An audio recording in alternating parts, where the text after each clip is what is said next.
Since Europeans first set foot on American soil, the Native American had been oppressed, looked down upon, and undermined.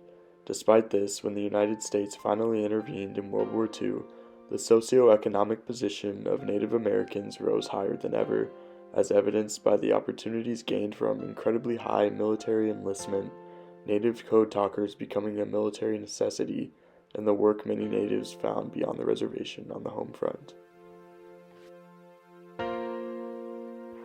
Native Americans volunteered to participate at incredibly high rates during the Second Great War.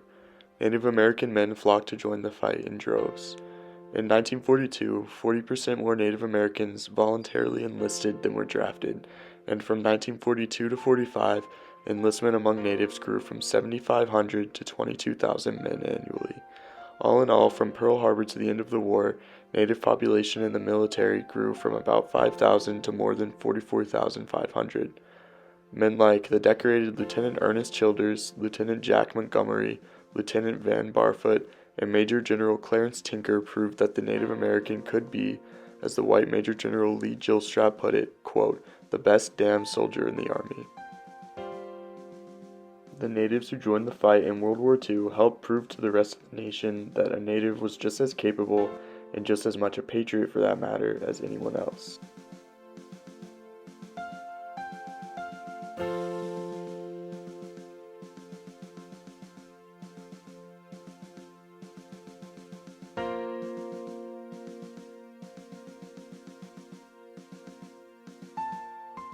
Perhaps the most famous example of Native American participation in the war effort was the use of the native languages as a self-encrypted code for important communications. Native languages were essentially never studied in depth by any foreign party, and a particularly useful aspect of the Navajo language was its use of certain vocal inflections or pronunciations. One word in the Navajo language can have several different meanings depending on the vocal intonation used when it is spoken. Additionally, the Navajo often use descriptive phrases to describe what most languages just have one word for. In Navajo, for example, it's not an elephant, but one that lassos with its nose. All of this added another layer of hopelessness for any enemy who tried to decode it. With a Navajo soldier on either end of the line, the code was essentially unbreakable. Ultimately, the use of Navajo code talkers was a vital and key factor in the Allies' victory. Over the course of the war, Native Americans had flipped the script on a military which once fought them and drove them out of their homes. In the past, natives had been seen as a dispensable nuisance. Now they were a necessity.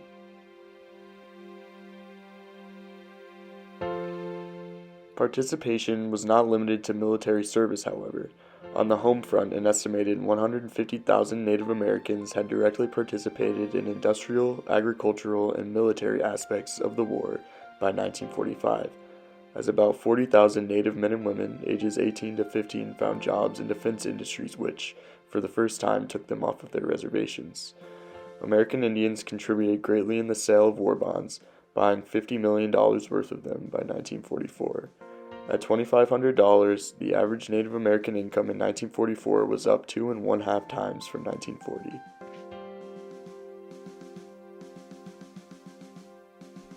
High Native American participation in the war could easily be chalked up to the warrior mentality so highly esteemed among Native cultures, an argument which is particularly compelling when one considers how all of the nation responded to the attacks on Pearl Harbor. Still, some will argue that the Native Americans were merely used by the United States government. They will look to the fact that years of neglect from the government for centuries prior to and after the war led to poverty and illiteracy, leaving only a prejudiced caricature of the Native American for the rest of the nation to see. In fact, this very image of the Native American led to many Native volunteers being turned away from the fight, and many of the issues plaguing America's reservations would continue to be ignored by the U.S. government after the war.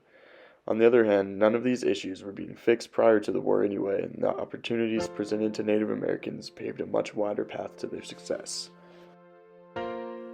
Thanks to their participation in the war effort, Native American life was changed forever.